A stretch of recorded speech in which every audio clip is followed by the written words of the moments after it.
Assalamu alaikum students. Very good morning to all of you. This is our revision session for the chapter Biological Resources, Use of Biological Resources. We shall be revising the topic food production. We shall also be revising fish farming. Microorganisms we will not discuss here, that we will be taking in the next following sessions. Population growth. It has been observed that with the passing time, there is a great population explosion, which calls for trouble in the sense that there is a challenge to produce more and more food. The demand for food is increasing day by day. The challenge to produce enough food will be greater over the next 50 years than in all human history.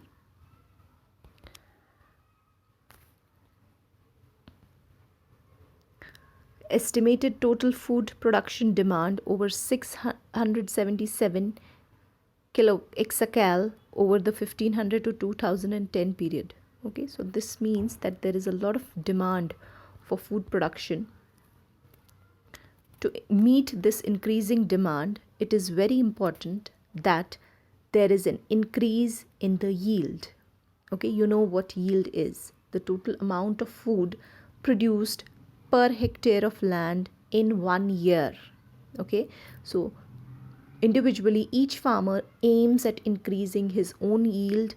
This contributes to the entire increase in the production of an entire country or an entire nation. And when we look at it at a global level, so to meet the global population, the global yield of a particular crop needs to be increased. Now, there are different ways of increasing yield. The first one is use of glass houses and polytunnels. How glass house and polytunnels are effective? Because we can control the factors which are there. Example, increased carbon dioxide and temperature. We can control the amount because we know that these directly affect the photosynthetic rate. Use of fertilizer is another way. Pest control is another way. Now let us have a look at glass houses and polytunnels. Using glass houses or greenhouses, farmers can use their knowledge of factors affecting the rate of photosynthesis to increase yields. Okay, with the use of these glass houses and polytunnels, farmers are able to control all the factors which are required for photosynthesis to happen. So when these are kept at their optimum, obviously the photosynthetic rate increases. Artificial lighting. So photosynthesis continues beyond daylight hours and higher than normal light intensities. Okay, when we are controlling it artificially, so obviously we make sure that it is at the best, okay, and we get the best photosynthetic rate. Additional heating to ensure that photosynthesis continues at an increased rate. Rate of photosynthesis also increased by additional carbon dioxide released into the atmosphere. Okay. Further, I have told you in your previous classes that the main motto of making a greenhouse or a polytunnel is that there is no escape of CO2 from the tunnel. So with time, CO2 keeps accumulating. As a result, the temperature also increases, and this increased carbon dioxide, it is like a gas chamber. Okay, this increased carbon dioxide becomes the raw material for more and more photosynthesis to happen. Using glass houses, farmers can use their knowledge of factors affecting the rate of photosynthesis to increase yields. Okay, so there is a balance created, as you can see. Cost of increased provision and increase in yield. This use of greenhouse strikes a balance in it. See here in this slide, you can see the paraffin heater. Okay, this is used to provide increased temperature, okay, if there is less amount of carbon dioxide available, paraffin heater is, I had told you, paraffin heater, we use paraffin to provide carbon dioxide inside the tunnel. Factors affecting photosynthesis: temperature, carbon dioxide concentration, light intensity. Here the first one is temperature. With the increase in temperature, rate of photosynthesis takes a peak and then it dips down because other things might become a limiting factor, other factors like water availability, carbon dioxide, etc. As temperature rises, so the rate of photosynthesis. Here the temperature is the limiting factor. As the temperature approaches 45 degrees Celsius, enzyme starts to denature and rate of photosynthesis falls to 0. Initially what happens, that as you increase the temperature, the rate of photosynthesis increases till a particular point, after which what happens is that the enzymes, you know that enzymes work at a particular temperature beyond which if you increase the temperature they get denatured and they are not going to work anyhow. Okay, so this is what is happening here with the increase in temperature. As the temperature approaches 45, the enzymes start to denature and the rate of photosynthesis falls to 0. Next is carbon dioxide concentration. As carbon dioxide increases, so does the rate of photosynthesis. At this point where the arrow is, carbon dioxide becomes the limiting factor. Increasing carbon dioxide has no further effect. The limiting factor must now be sunlight or temperature. So no matter what you increase the carbon dioxide, but when there are other limiting factors, it is not going to affect the rate of photosynthesis. Again, next limiting factor would be light intensity. All the stomata open. Once you give the light intensity, you are increasing it, so all the stomata are opening up. Once all are open, then light intensity does not matter at all. How much ever light you give the plant, you will still have the same rate of photosynthesis. So there is a stagnant, you can see there is a stagnant line, okay? The curve becomes straight, which means that there is no further increase in the photosynthetic rate. Next was using fertilizers. Fertilizers contain certain minerals such as nitrogen, potassium and phosphorus which help plants to grow. I have told you that usually these fertilizer bags, they come with the name NPK. N is nitrogen, potassium for K and phosphorus for P. Okay, so these are chemicals which help the plants to grow.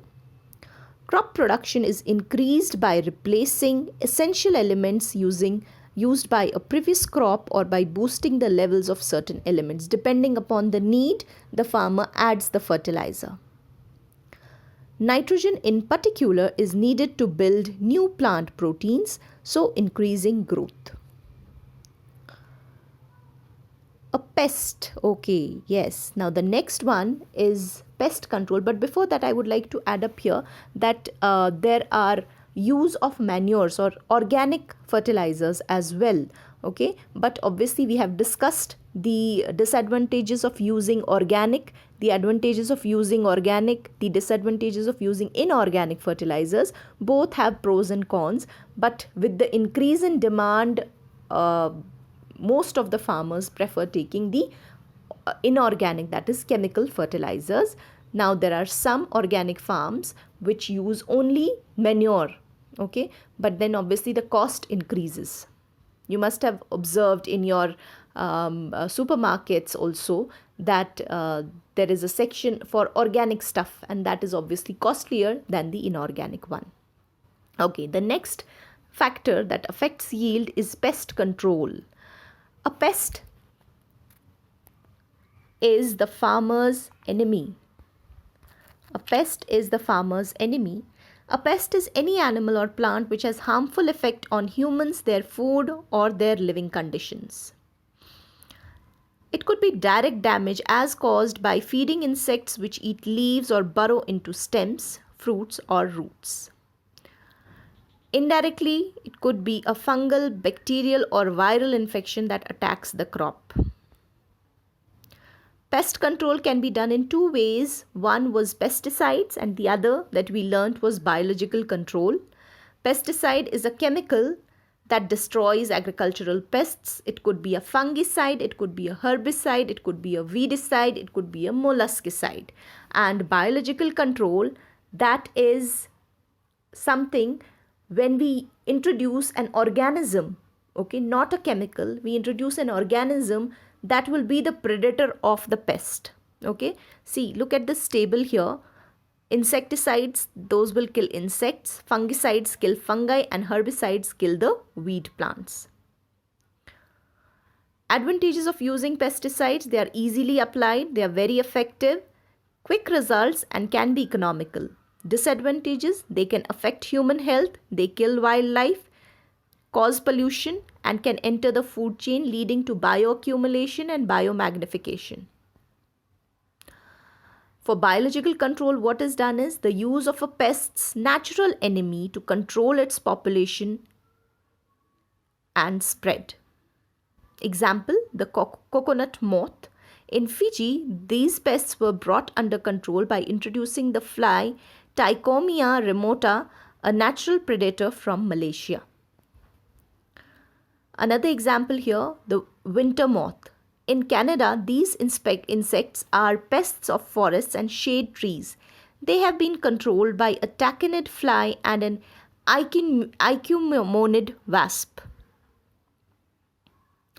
Another example is a prickly pear, a widespread invasive species in Australia. The moth Cactoblastus cactorum from South America, introduced in 1925, almost wiped out the population. Advantages: it is pest specific, it is inexpensive, it controls species and sustains themselves. Disadvantage: biological control species may feed on beneficial organisms. Initially you have to buy those, so it has some cost. It does not eliminate all the pest population, because if it does, there will be nothing for it to eat. Okay, so then the predator will itself die. Okay, now I'm skipping a few slides because these are for microorganisms and food production, which we haven't done yet. This we will be doing in our next sessions, inshallah. We will be switching over to fish farming now. Fish farming, also known as aquaculture. It is again to increase the amount of fish yield. Okay, production of large numbers of fish, because fish is a very good source of protein. It is gaining great popularity amongst human population. Production of large number of fish, a very good source of protein.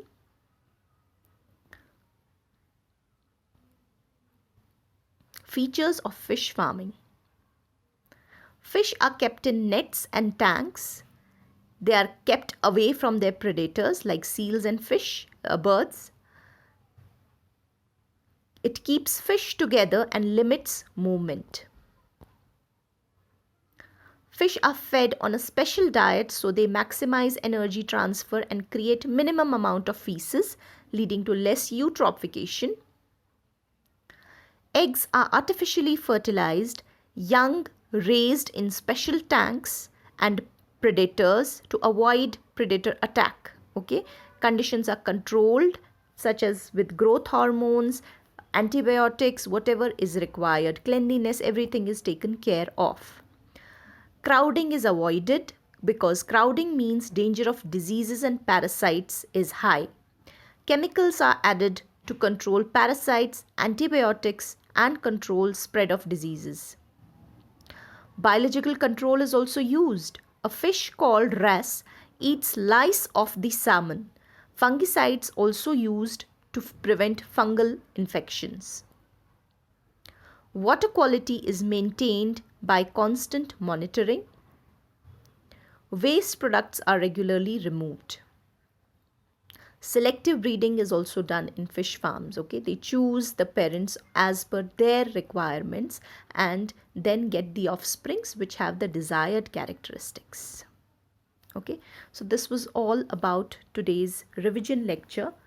Please go through this video and I'll be sending you an assignment which will be regarding these topics. Go through the video, try to attempt the worksheets. These are exam style worksheets. Try to attempt the worksheets. Please get back to me in any difficulties or errors. You need to submit the worksheet on YOLO. Thank you so much. Have a nice day.